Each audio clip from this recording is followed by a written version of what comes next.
Bila awan-awan sarat mengandung hujan, maka hujan itu dicurahkannya ke atas bumi, dan bila pohon tumbang ke selatan atau ke utara, di tempat pohon itu jatuh, di situ ia tinggal terletak.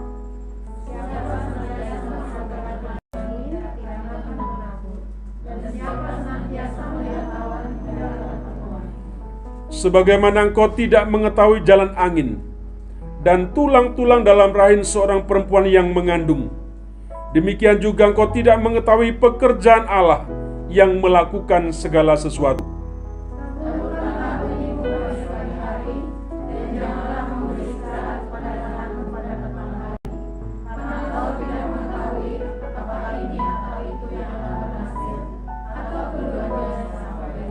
Terang itu menyenangkan, dan melihat matahari itu baik bagi mata.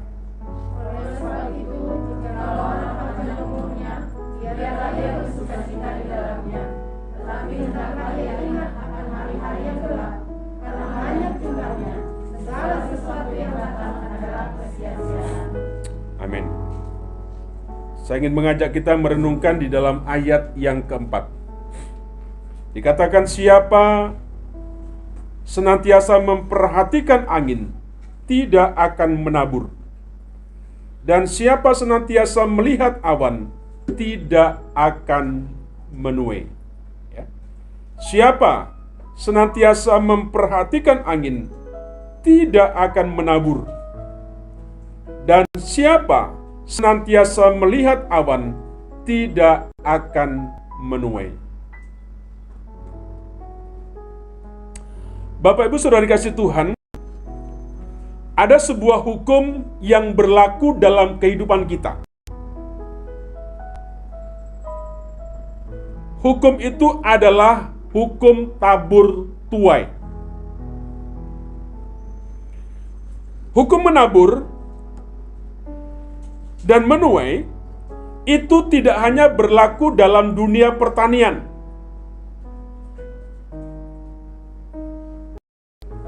Tidak hanya berlaku hanya dalam dunia pertanian saja. Misalnya, ya, ketika kita menabur sebiji benih jagung di dalam tanah yang sudah diolah dengan baik, maka benih tersebut akan bertumbuh menjadi sebatang pohon jagung yang dapat menghasilkan buah jagung dengan jumlah lebih banyak daripada yang dulunya hanya satu. Berawal dari satu biji benih yang ditanam dihasilkan biji yang jumlahnya berlipat kali ganda. Nah, hukum tabur tuai ini juga berlaku dalam kehidupan kita manusia dan juga dalam kehidupan rohani kita. Tidak hanya berlaku dalam bidang pertanian, tetapi juga hukum tabur tuai ini juga berlaku dalam kehidupan kita manusia dan juga dalam kehidupan rohani kita. Nah, kalau kita memperhatikan, kalau kita menyelidiki dalam Alkitab kita, Bapak Ibu Saudara kasih Tuhan, ada banyak ayat Alkitab yang menyatakan tentang hukum tabur tuai. Misalnya kalau kita memperhatikan dalam kitab Amsal pasal yang ke-11 ayat yang ke-18, ya. Di sana dikatakan demikian. Siapa menabur kebenaran mendapat pahala yang tetap. Siapa menabur kebenaran mendapat pahala yang tetap. Amsal 22 ayat 8, ya. Orang yang menabur kecurangan akan menuai bencana, ya. Orang yang menabur kecurangan, siapa saja. Kalau kita menabur kecurangan, kalau orang itu menabur kecurangan, kata firman Tuhan, maka orang itu akan menuai bencana.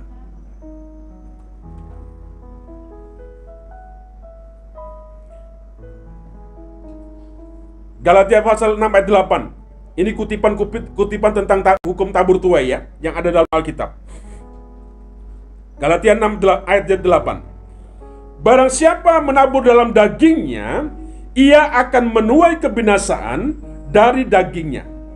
Tetapi barang siapa menabur dalam roh, ia akan menuai hidup yang kekal dari roh itu. Ya.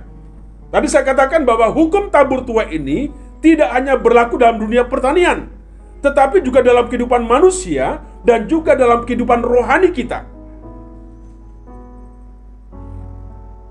Nah, saya ingin membagikan beberapa hal saja, ya, yang prinsip saja.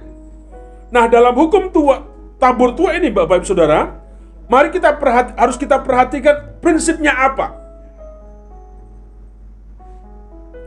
Yang pertama, prinsip dalam tabur tuai. Yang pertama adalah menabur itu butuh harga yang harus dibayar. Dalam prinsip hukum tabur tuai, ya, menabur butuh harga yang harus dibayar. Dengan kata lain, dalam hukum tabur tuai itu butuh satu prinsip yang namanya sebuah pengorbanan. Coba Bapak perhatikan, ya. Sebelum biji benih itu tumbuh, ya, kemudian berkembang dan membuahkan hasil berkali lipat, maka benih itu mau tidak mau, suka atau tidak, ia harus ditanam, dia harus mati lebih dulu, ya. Bahkan kalau padi itu tidak langsung di ini, ya, ada memang padi yang langsung ditanam. Kalau padi jenis yang di ladang, padi gogo seperti itu, saya dulu sekolah pertanian seperti itu. Jadi ada benih yang memang langsung ditanam seperti kayak padi. Tetapi ada benih yang juga tidak bisa langsung ditanam, tetapi harus direndam dulu sekian hari sampai kemudian berkecambah, kemudian mulai tumbuh, kemudian mulai daun beberapa helai seperti itu, kemudian bisa ditanam lagi seperti itu. Tetapi yang harus kita mengerti, Bapak Ibu, harus ditanam, ya, dan mati terlebih dahulu, ya. Seperti apa dikatakan firman Tuhan? Sesungguhnya jikalau biji gandum tidak jatuh ke dalam tanah dan mati, ya, maka dikatakan ia tetap satu biji saja. Jelas, ya? Kalau biji gandum tidak jatuh ke dalam tanah dan dia tidak mau mati, maka biji itu akan tetap satu, ya. Tetapi jika ia mau mati, ia mau ditanam seperti itu, maka biji itu nantinya akan menghasilkan buah. Tadi biji jagung hanya satu. Ketika dia ditanam, ketika dia mau mati dalam satu proses, kemudian dia tumbuh dan kemudian dia menghasilkan sebuah buah, ya, dan buahnya bijinya itu tidak hanya satu, banyak jumlah biji dalam satu tongkol seperti itu.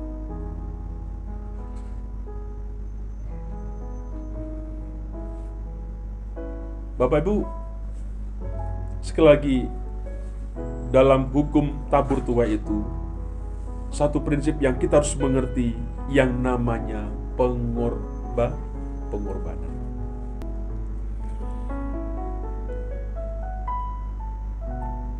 Dalam mengikut Tuhan, dalam melayani Tuhan, ada yang harus kita korbankan, ada yang harus kita persembahkan. Mengikut Tuhan, melayani Tuhan, harus berani, ya, kita berkorban. Harus ada sesuatu yang kita korbankan seperti itu.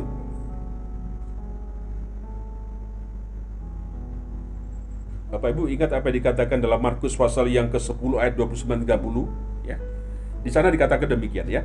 Sesungguhnya setiap orang yang karena aku, ya, atau karena aku dan karena Injil, meninggalkan rumahnya, saudaranya laki-laki atau saudaranya perempuan, ibunya atau bapaknya, anak-anaknya atau ladangnya, ya, orang itu sekarang pada masa ini juga akan menerima kembali 100 kali lipat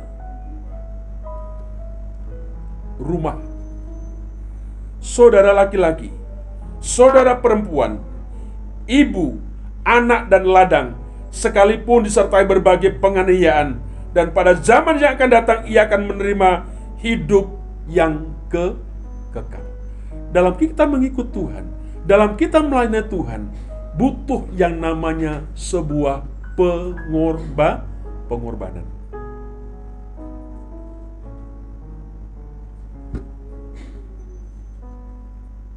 Jujur Bapak Ibu, kadang-kala dalam kehidupan kita pingin bagaimana supaya kehidupan kita ini berhasil, ya. Bagaimana supaya dalam kehidupan kita ini sukses, tercapai apa yang menjadi harapan, apa yang menjadi sebuah kerinduan kita. Semua mengangankan itu. Tapi persoalan yang paling mendasar adalah kita ini kurang mengerti. Kita ini lemah dalam satu prinsip ini. Apa itu? Pengorbanan. Kita kurang berani untuk berkorban. Kita kurang berani untuk mempersembahkan sesuatu.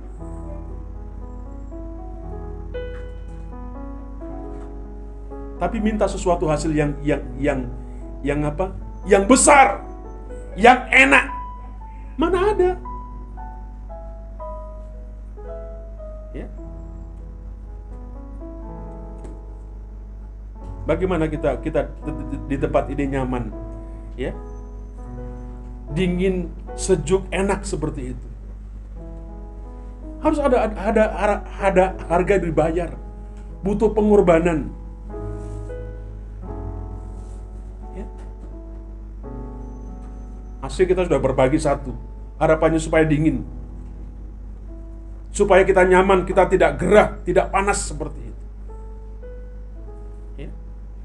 Ada sesuatu yang harus kita korbankan. Mau nggak mau kita harus menambah pulsa kita. Ya.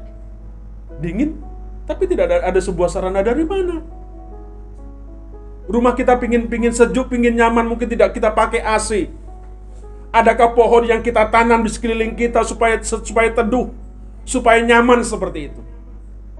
Tapi pinginnya lingkungannya, rumahnya menjadi teduh, menjadi nyaman, tetapi tidak ada sesuatu yang kita kerjakan.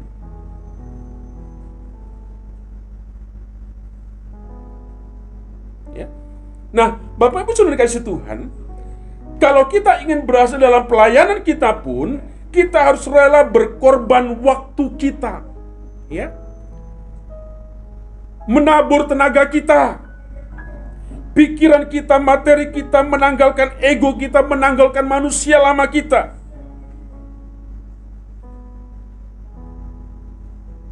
Itu sebuah butuh yang namanya pengorbanan. Kalau engkau mau berhasil.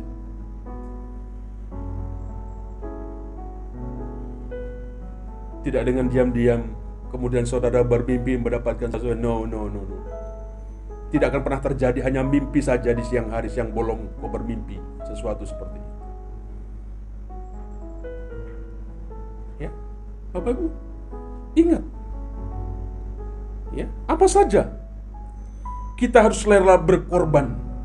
Korban apa? Korban waktu, ya, tenaga, pikiran, materi. Tanggalkan ego kita, nanggalkan manusia lama kita.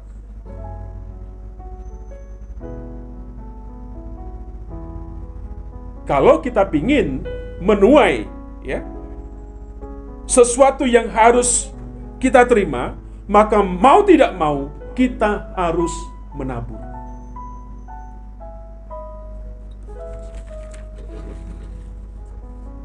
Apa kata ayat yang ke-6 dalam Pengkhotbah 11? Ya, di sana dikatakan ayat yang ke-6, taburkanlah benihmu pagi-pagi hari, Dan janganlah memberi istirahat kepada tanganmu pada petang hari, karena engkau tidak mengetahui apakah ini atau itu yang akan berhasil, atau kedua-duanya sama baik. Tabur, dikatakan, taburkanlah benih pagi-pagi hari. Jangan memberi istirahat. Sebab apa? Kita tidak tahu mana yang berhasil, apakah ini atau itu, atau kedua-duanya sama baik. Kita tidak ngerti. Tetapi yang ditekankan tabur, tabur, dan tabur. Bapak Ibu, jujur dalam kehidupan kita, seringkali kita menuntut kepada Tuhan untuk memberkati hidup kita.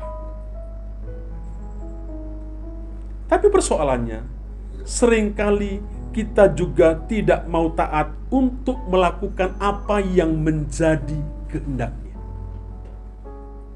Ya, Tuhan berikan saya ini dan itu, kira-kira begitu. Kita minta supaya kehidupan kita, keluarga kita baik, diberkati Tuhan. Ya, usaha kita menjadi sukses. Tetapi ada satu kekurangan yang seringkali kita tidak mau kerjakan dan tidak mau kita lakukan. Apa itu? Kita tidak mau taat melakukan apa yang menjadi kehendaknya. Ya.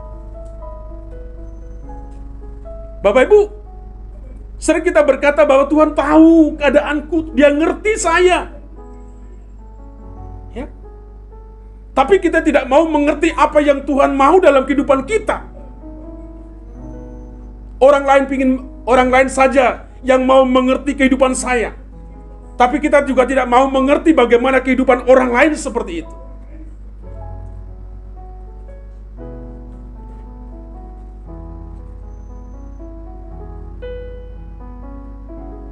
Bapak Saudara, kadang-kadang kita di pelayanan berharap di gereja ini semakin maju, semakin berhasil. Tapi seringkali kita enggan untuk kita menabur. Menabur apa? Waktu bersaat teduh. Ya. Kita kalau kita berdoa, Tuhan penuhi akan tempat ini, ruangan ini ruang di sini, ruangan di kaca, bahkan mungkin kalau bisa di luar, Tuhan seperti itu. Tapi persoalannya kita juga enggan untuk menabur. Ya. Pelayan selalu mengajak, setiap Sabtu datang ke tempat ini, temani Pak Pendeta untuk berdoa di hadapan Tuhan.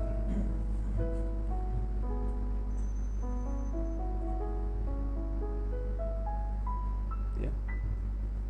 Pada sermon Sabtu yang selalu saya membagikan firman Tuhan tentang berseru kepada Allah. Ya. Berseru itu artinya memanggil Allah. Berseru adalah menyatakan sesuatu yang nyaring, kemudian sesuatu yang nyaring itu menarik perhatiannya Tuhan. Itu berseru. Kalau kau berseru kepada Allah, maka janji Tuhan di situ, itu sesuatu yang luar biasa. Tuhan akan memberikan sesuatu yang luar biasa kepada kita. Ya. Bapak Ibu, sebenarnya terlalu mudah kalau kita mau melakukan apa yang menjadi kehendaknya Tuhan. Kita taat apa yang menjadi kemauan Tuhan seperti itu.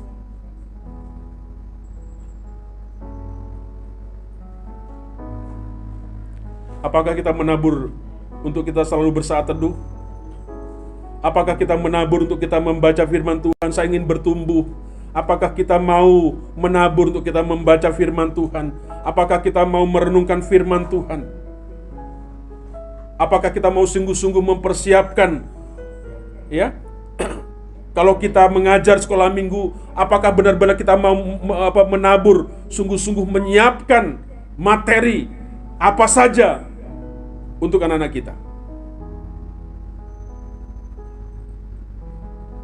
Engkau yang dipercaya menjadi WL, apakah engkau menabur, ya, mempelajari lagu-lagu rohani, melatih dirimu setiap waktu, setiap hari di rumahmu, berlatih seperti itu.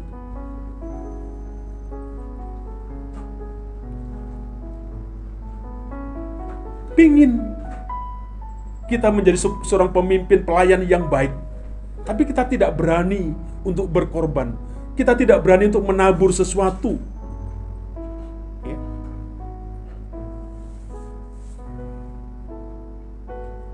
Bapak Ibu Saudara kasih Tuhan, kalau kita tidak menabur apa-apa, tak mau menabur apa-apa, tak mau membayar harga, jangan berharap kita menuai sesuatu. Bohong. Tidak akan pernah terjadi.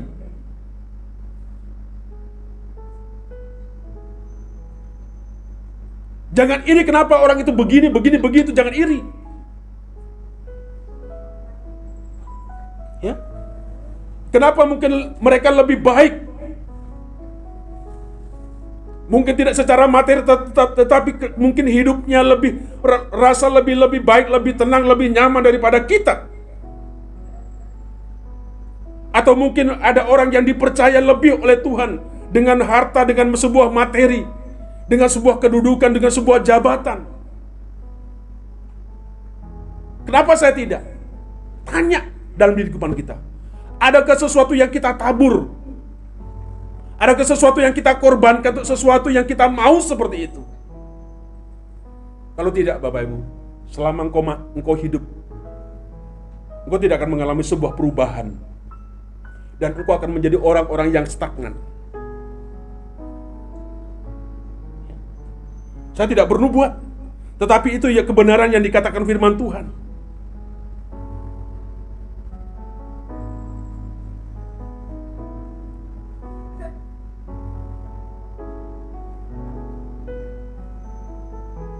Saya tidak ingin orang berkata bahwa selalu yang kadang-kadang kita ini merendahkan. Kita merendahkan diri. Bapak Ibu, Allah yang kita sembah, Allah yang kita punya, Allah yang kita layani, Allah yang kita selalu berbakti adalah Allah yang punya segala sesuatu. Allah sebenarnya tidak memberikan sesuatu yang prinsip yang rumit sebenarnya dalam kehidupan kita. Tapi sayangnya kita seringkali membuat rumit sendiri tentang sebuah kehidupan kita. Apa itu? Kita sok pinter. Kita tidak mau mengerti, kita tidak mau mengerjakan, kita tidak dengar-dengaran, kita tidak mengerjakan apa yang menjadi kemauan Tuhan, itu yang tidak kita kerjakan.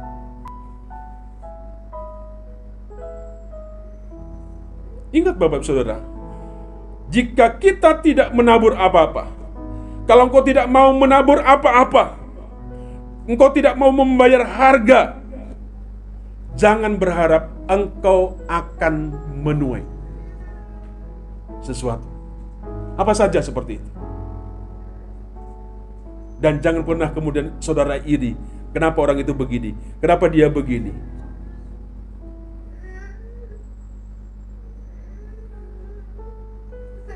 Dua Korintus pasal yang ke-9 ayat yang ke-6 seperti ini katakan ya. Orang yang menabur sedikit akan menuai sedikit juga. Dan orang yang menabur banyak akan menuai banyak juga. Ya. Apa taburan kita? Apa pengorbanan kita? Ya. Ketika raja siapa itu yang mau meninggal itu? Hizkia ya. Ketika Raja Hizkia mau meninggal, Nabi datang. Sakitmu itu akan parah, engkau akan mati. Ketika Nabi ini berbicara kepada raja ini, kemudian raja ini menangis di hadapan Tuhan, dia berseru kepada Tuhan. Apa yang dia katakan kepada Tuhan?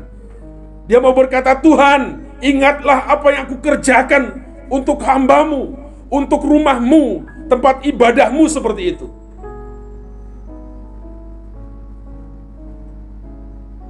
Singkat cerita, akhirnya Tuhan bilang kepada Nabi ini, bilang sama dia, aku memperpanjang umurnya raja ini 15 tahun lagi. Bapak Ibu, apa yang kita mau sampaikan kepada Tuhan untuk minta sesuatu? Pengorbanan apa yang kita mau ingatkan kepada Tuhan?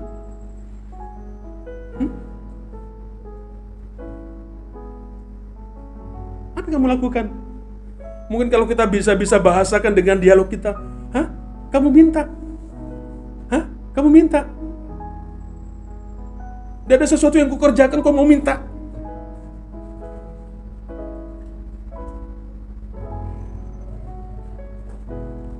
Bapak Ibu, ini tidak selalu bicara tentang uang. Dalam segala aspek, dalam kerohanian kita, ya, dalam pelayanan kita, dalam bidang pertanian tadi yang dikatakan tadi, itu akan juga berpengaruh.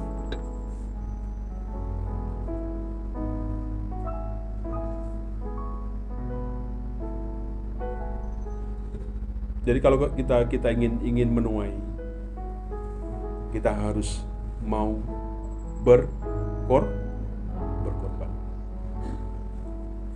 Mau, jangan tangannya di bawah, tapi belajar.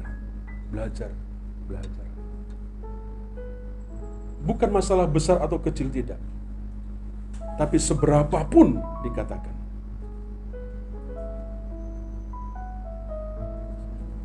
Saya di dalam grup pagi-pagi saya berdoa, hidup ini belajar. Itu prinsip yang harus kita tahu tentang hukum tabur tuai. Kalau engkau ingin mendapatkan sesuatu, kalau engkau ingin sukses, engkau ingin berhasil, engkau ingin maju seperti itu, mari kita berani untuk kita menang. Yuk, saya ingin mengajak kepada panitia Natal.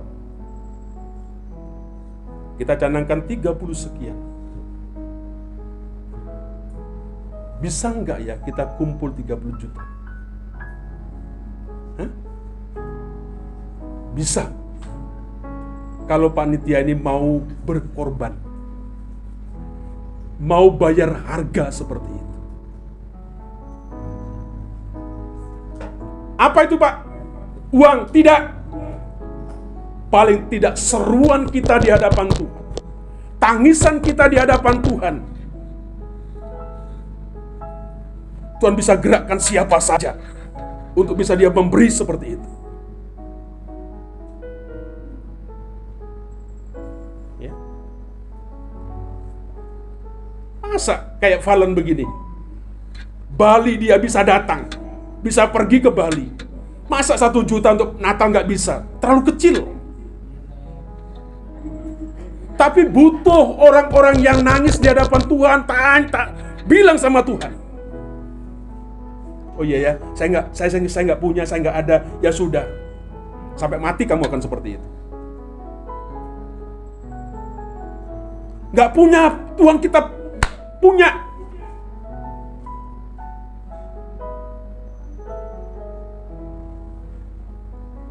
Anak saya Fredrik ini kalau minta, ya saya minta sesuatu, kayak ayahnya gudang duit. Minta sama Tuhan. Engkau punya Tuhan, minta sama Tuhan. Kemarin saya saksikan waktu saya mau kuliah. Saya sudah dikasih tahu sama pihak sekolah.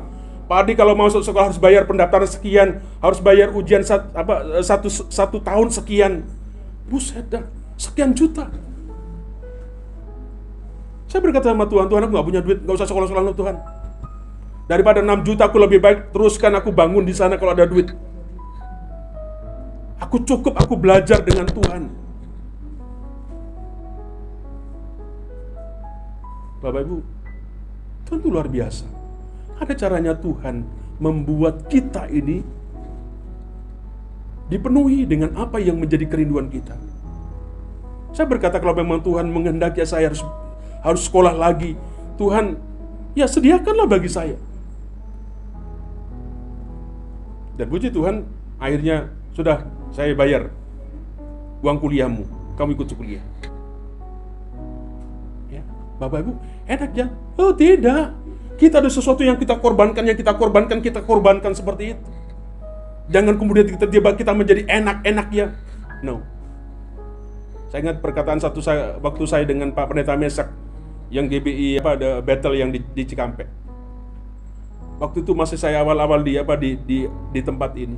Saya berkata, Pak Mesak ya, enak ya mereka gembala-gembala. Kenapa enak Pak Hadi? Kapan ya kita punya mobil seperti mereka? Pak Mesak apa bilang sama saya? Saya dulu datang dengan sandal jepit masih awal datang dalam persekutuan di BKSI. Pak Mesak bilang begini, Pak Hadi hanya melihat sekarang. Pak Hadi tidak pernah melihat bagaimana proses hamba Tuhan itu dalam melayani Tuhan.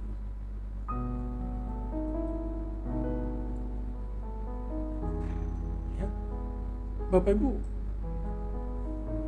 mari saya ingin mengajak setiap kita, jangan takut untuk kita mau berkorban, melakukan apa yang menjadi kemauan Tuhan. Ngirit sekali. Tapi kita tidak kaya-kaya sampai hari ini. Bahkan mungkin punyaan saya daripada pada kita.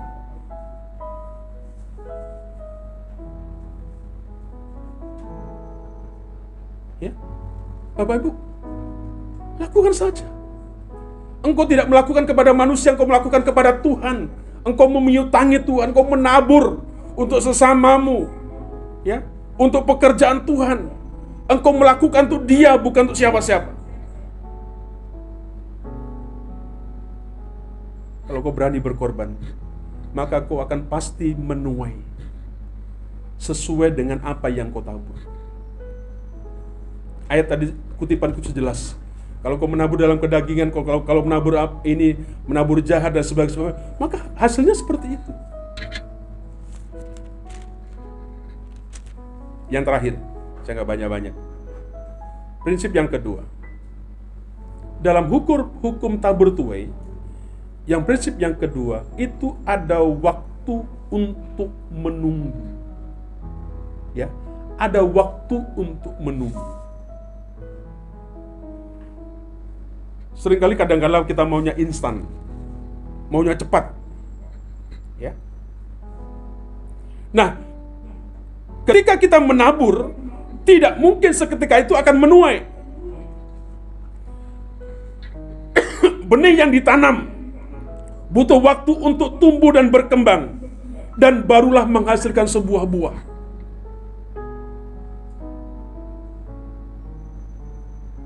Jangan kemudian kita menabur langsung bin salabin jadi dapat. Bisa Pak Pendeta? Bisa. Ada memang kasus-kasus tertentu seperti itu. Ya. Artinya apa? Ada proses waktunya yang harus kita jalani.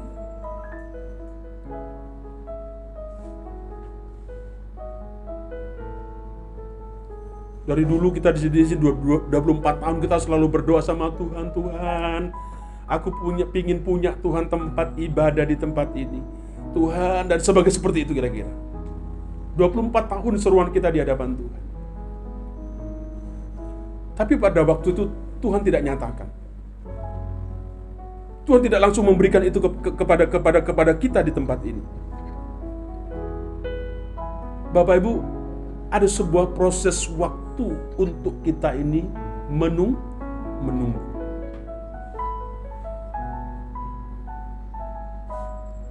Apa yang digambarkan oleh Yakobus 5 ayat 7b?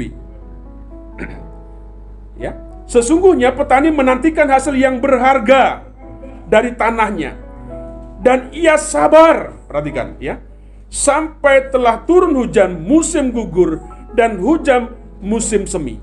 Ya, sesungguhnya petani menantikan hasil yang berharga dari tanahnya, dan ia sabar. Tidak tiba-tiba, sabar sampai telah turun hujan musim gugur dan hujan musim semi. Apa di sini yang dikatakan? Butuh sebuah ketekunan, butuh yang namanya sebuah kesabaran. Sayangnya ada banyak orang Kristen yang tidak sabar menunggu waktunya Tuhan. Karena ketidaksabarannya, Mereka tidak mengalami sebuah penggenapan janji Tuhan. Percumalah saya setia. Percumalah saya begini-begini. Kenapa? Karena ada sesuatu yang dia mau, sesuatu yang dia minta. Tetapi belum itu terjadi.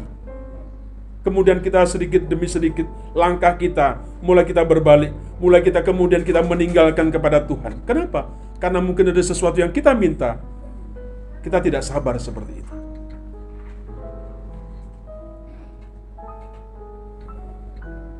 Bapak Ibu, ketika kita menabur, hal yang lain yang perlu kita perhatikan adalah memperhatikan kualitas daripada benih. Ya. Jika ingin memperoleh sebuah tujuan yang baik, maka benih yang kita tabur haruslah benih yang baik pula.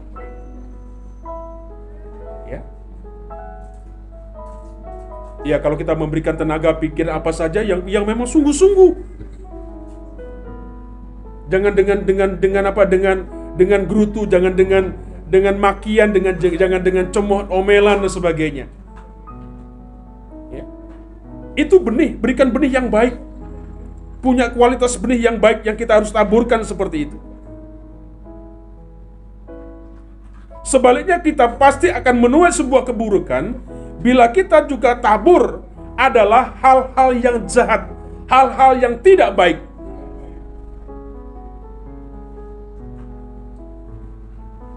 Sebab itu firman Tuhan mengingatkan apa kepada kita? Janganlah jemu-jemu berbuat baik.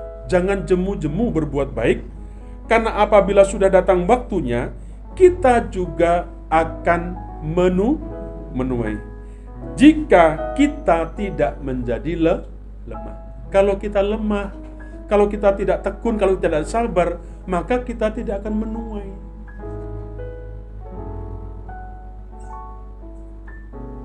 Coba di tempat ini, di pelayanan kita di tempat ini, di gereja di tempat ini. Kalau dulu 2001, 2004 sudah ditutup dan ditutup terus sampai hari ini, mungkin tidak ada kita seperti ini. Ya. Tapi karena kita tekun, karena kita terus menanti, kita sabar menghadapi seperti itu. Tidak ada sesuatu lobby-lobby yang kita buat. Tidak ada sesuatu uang yang kita kasih dengan tetangga kita supaya dia diizinkan. Tidak. Ya. Dan saya tidak pernah, Bapak Ibu, puji Tuhan, lingkungan ini yang mulai bicara tidak pernah. Kita sangat-sangat baik di lingkungan kita. Ada tetangga kita, Bapak Ibu di sini, dulu waktu-waktu sebelum-sebelumnya rasanya sangat benci kalau melihat saya. Tapi hadir menjadi sebuah kawan, menjadi sebuah tempat kita bisa ngobrol bareng-bareng.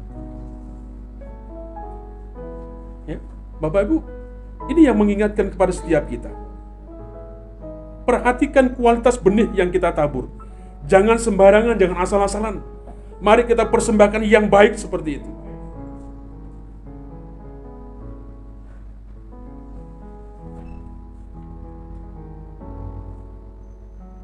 Jadi inilah dua prinsip yang kita harus mengerti tentang sebuah hukum tabur tuai. Prinsip yang pertama bicara tentang pengorbanan. Prinsip yang kedua bicara tentang proses. Ada waktu yang harus kita mau tunggu, yang harus mau kita jalani. Terakhir, yang menjadi sebuah perenungan kita. Saya mengutip kata-kata hikmat seperti ini ya. Jika ingin mengetahui masa lalu, lihatlah apa yang kita terima saat ini. Ini bicara tentang hukum tabur tuai, ya.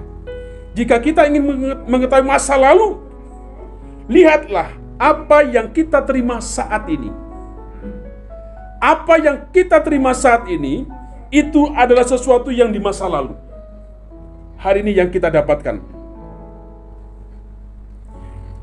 Jika kita ingin tahu masa depan kita, ya, tanyakan apa yang kita lakukan saat ini. Kalau engkau ingin tahu bagaimana masa depanmu nanti, tanyakan dalam dirimu sendiri. Apa yang kita lakukan? Apa yang kita perbuat saat ini? Kalau engkau tahu, kalau engkau mengerjakan sesuatu saat ini, maka masa depan itu akan tahu seperti apa seperti itu.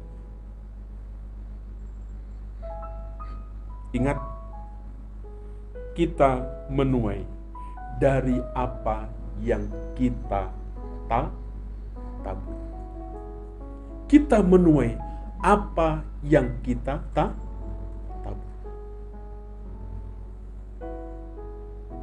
Bapak Ibu, saya menyampaikan firman Tuhan ini sungguh-sungguh ingin mengajak kepada setiap kita untuk kita berani, untuk kita melakukan apa yang menjadi kemauan Tuhan, apa yang menjadi kehendak Tuhan.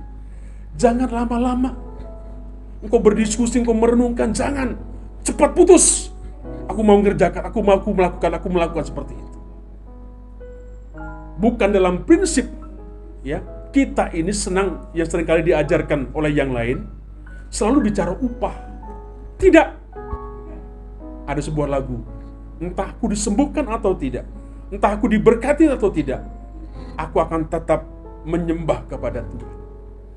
Ketika aku mengerjakan seperti ini, diberi atau tidak penting.